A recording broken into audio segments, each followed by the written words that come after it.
Magandang gabi mga kahuan, narito na ang weather update today live.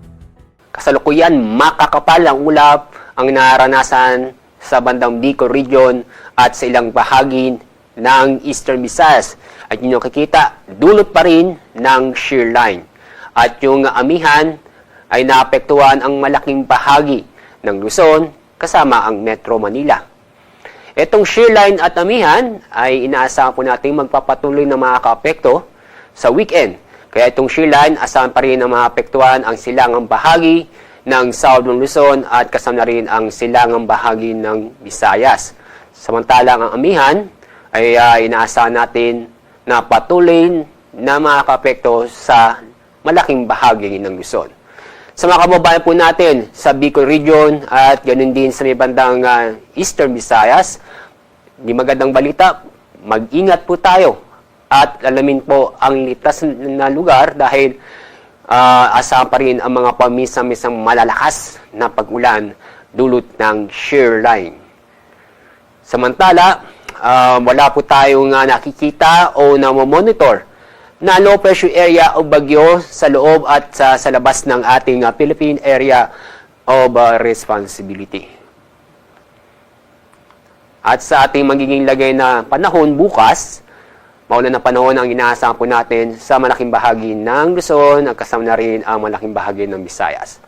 Maulap na kalangitan na may mga kalat-kalat na pag-ulan at thunderstorm sa Cagayan Valley, Cordillera, ganun din po sa Aurora, Quezon, Bicol Region at ganun din po sa buong Visayas at sa Palawan.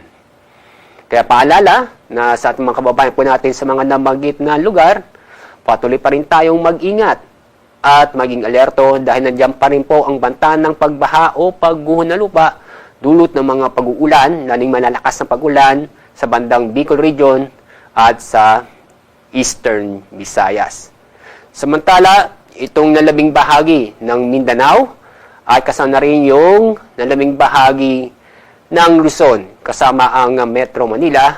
Bukas, asahan pa rin ang maganda at maliwalas ang panahon maliban sa mga pulo-pulo o isolated na mga pag-ulan. At pagdating po sa ating lagay ng ating mga baybayin dagat, malakas pa rin ang umihan kaya meron pa rin tayong gale warning. Kaya asahan pa rin ang matataas ng alon sa ilang bahagi sa northern at sa may bandang central Luzon.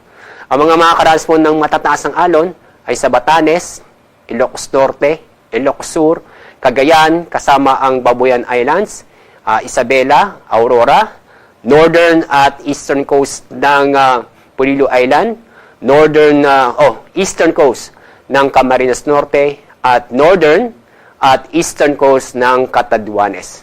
At dahil sa inaasang pa rin matataas ng alon, paalala na huwag muna pumalaot ang ating mga kababayan sa mga nabanggit na lugar dahil sa matataas ng alon. Inyong makikita, inaasahan po natin ang taas ng alon na aabot hanggang 5 metro. Ang araw na lulubog mamaya pong 5:44 ng hapon. Bukas ang araw sisikat sa ganap na 6:24 ng umaga.